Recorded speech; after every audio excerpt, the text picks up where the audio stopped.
আসসালামু আলাইকুম। দর্শক শুভেচ্ছা নেবেন আস্থা নিউজের পক্ষ থেকে আপনাদের সকলকে আমন্ত্রণ। দর্শক যারা আমার এই চ্যানেলটি সাবস্ক্রাইব করেননি দয়া করে সাবস্ক্রাইব করে নিন, যেন প্রতিনিয়ত দেশের সকল সংবাদ আপনাদের কাছে পৌঁছাইতে পারি।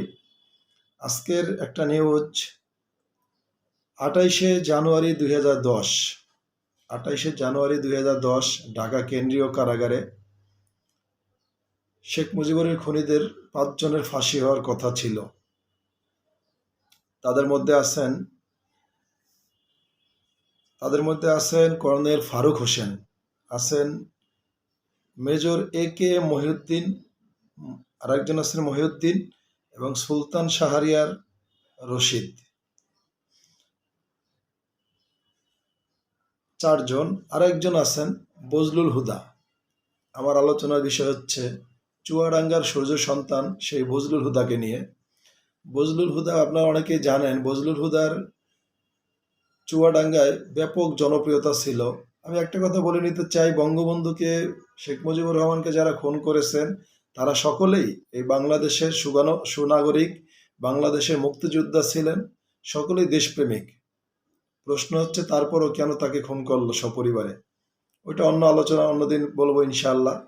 আজকে একটা রাক্ষসের ইতিহাস আপনাদের সাথে শেয়ার করব। রাক্ষস সাইকোর কথা আপনাদের সাথে আলোচনা করব। তিনি হলেন সাবেক প্রধানমন্ত্রী স্বৈরাচার শেখ হাসিনা। ওই 28শে জানুয়ারি যে 5 জনের ফাঁসি হওয়ার কথা ছিল ঢাকা কেন্দ্রীয় কারাগারে, রাত 10টার পরে প্রায় 1.5 ঘন্টার জন্য বিদ্যুৎ চলে গেল।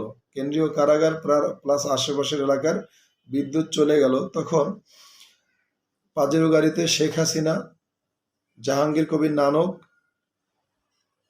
যুবলীগের সম্রাট এবং তৎকালীন ছাত্রলীগের নাজমুল কালাম, মোটকা নাজমুল সাথে ছিলেন।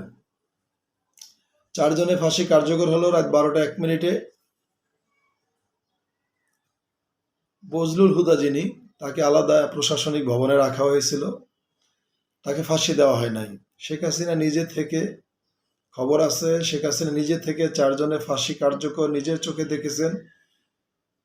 আর বজলুল হুদাকে প্রশাসনিক ভবনে একটি রুমের ভিতরে আলাদা রেখেছিলেন। সেখানে বজলুল হুদাকে ফাঁসি না দিয়ে জবাই করে মারা হয়েছিল। হাতকড়া লাগিয়ে তাকে, হাতকড়া পরিয়ে তাকে জবাই করে মারা হয়েছিল। যখন জবাই করে মারা হয় তখন শেখ হাসিনা বজলুল হুদার বুকের উপরে পা দিয়ে অহমিকা নিয়ে তাকে কিছু কথা বলেছিল তার বাবার খুনের বিষয়। তো দর্শক, আমার গা শিউরে উঠতেছে এত বছর পরে ঘটনাটা জেনেও। আমি ধরে নিলাম শেখ হাসিনার বাবার খুনি বজলুল হুদা, আমি ধরে নিলাম। যেহেতু দেশে আইনের শাসন বলতে একটা কথা আছে, আইনে তার ফাঁসি হয়েছে, ফাঁসির রায় হয়েছে, তাকে সবকিছু সকল প্রসিডিউর মেনেই তো তার ফাঁসি হওয়ার কথা। সেখানে একজন রাক্ষসী, একজন সাইকোপ্যাথ কিভাবে, একজন হিংসাত্মকভাবে, একজন হিংস্রভাবে কিভাবে একটা লোকরে পাশে থেকে বুকের উপরে পা রেখে জবাই করে। একটা মানুষ কতটা হিংস্র হলে পরে তাকে জবাই করে মারে।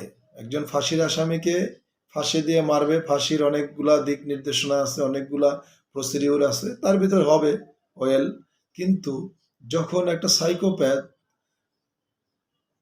হিংস্রভাবে একজন ফাঁসির আসামিকে হাতকড়া পরাইয়া ফাঁসি না দিয়া তার বুকের উপরে পা রেখে আত্মহমিকায় ভোগে, আত্মহমিকে আনন্দ নেয়, হ্যাঁ, তখন তাকে ভাষা হারিয়ে ফেলতেছি, কিভাবে সম্ভব তাকে জবাই করে মারা।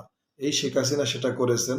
এবং যখন বেরিয়ে যান, রাত 1টার দিকে যখন বেরিয়ে যায় এই শেখ হাসিনা, সম্রাট, জাহাঙ্গীর কবির নানক, নাজমুল হুদা যখন বেরিয়ে যায়, তখন সম্রাটের গায়ে সাদা টি-শার্ট ছিল যাতে রক্ত লেগেছিল, এটা মানুষ দেখেছে প্রকাশ্যে। তো আমার কথা হচ্ছে একজন স্বৈরাচার দ্বারা এটা সম্ভব।